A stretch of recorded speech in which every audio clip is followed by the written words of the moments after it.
जिसमें तरी युक्त सब्जी वगैरह ना हो तो घूंट घूंट थोड़ा पानी पी सकते हैं।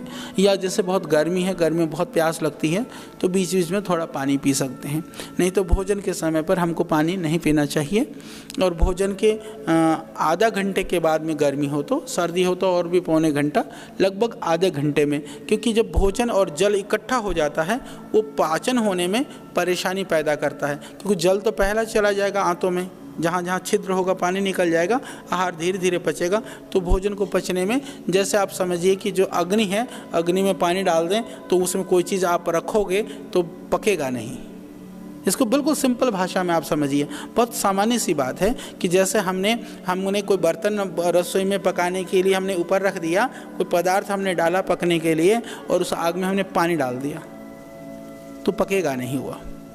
तो इसी तरह से यदि जल के साथ भोजन को लेते हैं उससे जठराग्नि मंद होती है, इसीलिए वह भोजन पचेगा नहीं पचेगा तो इंडाइजेशन होगा, गैस्ट्रिक ट्रबल होगी, एसिडिटी बनने लगेगी। और ज़्यादातर जो बीमारियां होती हैं वो इंडाइजेशन से ही शुरू होती हैं। सबसे पहले हमारा पेट खराब होता है, किसी को दस्त लगने शुरू होते हैं, किसी को कब्ज होना शुरू होता है, किसी को एसिडिटी बनती है, फिर उसके बाद पाइल्स होगा, पाइल्स होने के बाद किसी को बहुत ज़्यादा जलन वगैरह शुरू होगी, किसी को फिर अल्सर हो जाएगा, किसी को फिर हार्ट की प्रॉब्लम हो जाएगी, किसी को डायबिटीज़ हो जाएगा। वहीं से शुरू होती हैं बीमारियाँ। तो उस मूल को रोकने का उपाय यही है कि आप भरसक प्रयास करिए कि आपका पेट ठीक रहे। जैसे आपको बहुत कब्ज है तो आप कम आहार लीजिए। बहुत कब्ज है, पपीता खा लो, फलों में अमरूद खा लो, पपीते से अच्छा पेट साफ़ हो जाता है, अमरूद से साफ़ हो जाता है। रात को त्रिफला ले लो, वो भी नहीं है तो मुनक्का सब जगह मिल जाता है। 20-25 मुनक्के को दूध में उबाल करके ले लीजिए, उससे पेट साफ़ हो जाएगा। तो बहुत सारी चीज़ें हैं, एक एक छोटी छोटी चीज़ों के लिए आप उनको कोई दवाई पर निर्भर रहने की ज़रूरत नहीं है या कुछ इस तरह की चीज़ें की ज़रूरत नहीं है। हरड़ है, हरड़ को भून लीजिए, उसको पाउडर कर लीजिए। नहीं तो हरिता की चूर्ण मिलता है, पतंजलि का दिव्य चूर्ण मिलता है, त्रिफला चूर्ण मिलता है, आमल की चूर्ण मिलता है। हम इन चूर्णों को भी ले सकते हैं, इसबगोल भी ले सकते हैं। जिनको थोड़ा दस्त लग रहे हों, दही में या मट्ठे में इसबगोल लेने से दस्त बंद हो जाते हैं, सबको पता है। और दूध के साथ इसबगोल डाल करके ले लेने से जिसको कब्ज है उसमें लाभ होता है। उड़द की दाल बनी हुई हो तो उड़द के साथ मूली नहीं खानी चाहिए, क्योंकि वो उसके ये बिल्कुल प्रकृति विरुद्ध होने से। और यहाँ पर क्योंकि उड़द की दाल भी हम मूली का सलाद भी खा लेते हैं, मूली वैसे भी खा लेते हैं, तो ये एक बहुत बचने की हमको आवश्यकता है। और छाछ और केले को मिला करके नहीं लेना चाहिए। मट्ठा पी करके आप केला खा लो, केला खा करके आप मट्ठा पी लो, परंतु आप मट्ठे के साथ मिला करके, जैसे वो बनाना शेक टाइप बनाते हैं ना, ऐसा बना करके कभी नहीं लेना चाहिए। और दूध में भी नहीं लेना चाहिए इस तरह से। केला खा के दूध पी लो, केले को दूध में मिक्स कर करके मत लो, वो आयुर्वेद के हिसाब से विरुद्ध, क्योंकि वह पाचन में वह कहीं ना कहीं नुकसान करता है। तो हमारे जीवन की छोटी सी सावधानी, थोड़ी सी हमारी जागरूकता हमको बहुत सारी बीमारी से बचा सकती है। हितकारी आहार, जैसे उड़द के साथ में छाछ या खांड, शक्कर जो होता है, वो उड़द की दाल के पाचन करने में सहयोग करता है।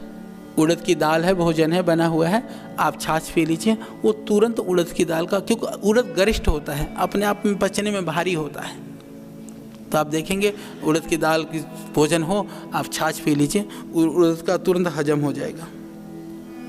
जैसे चना है, यदि आप चने खा रहे हैं तो मूली साथ में, वो उसके लिए बहुत लाभकारी है, उसका गुणों को भी बढ़ा देगा।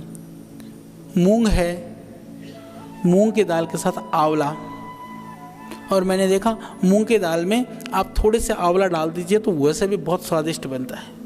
अरहर के साथ में जो अरहर की दाल होती है, कांजी जिसको बोलते हैं ना, वो विनेगर, अरहर के साथ में वो बहुत अच्छा है।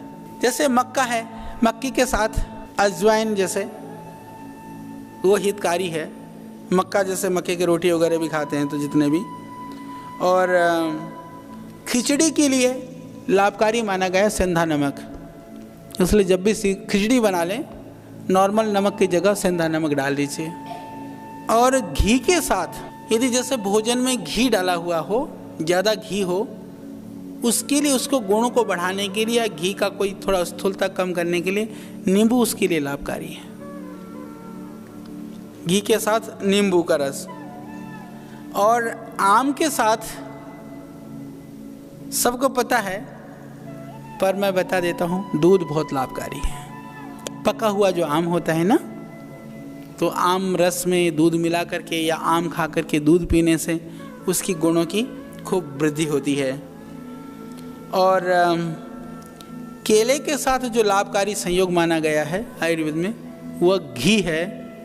और केले का हजम करने के लिए वह इलायची, हजम करने के लिए इलायची है और उसके लाभ को बढ़ाने के लिए घी है। किसी ने ज़्यादा केला खा लिया हो और पेट भारी हो रहा हो तो इलायची खा लो, तुरंत हजम हो जाएगा। जैसे मिश्री है, उसके साथ सौंठ, जैसे हम ये पिस्ता, अखरोट, बादाम ये सब खा लिया हो तो उसके लिए लौंग। तो ये थोड़ी थोड़ी सी बातें मैंने आपको बताने का प्रयास किया। तो इस तरह की छोटी छोटी चीज़ों से हम बहुत स्वस्थ रह सकते हैं।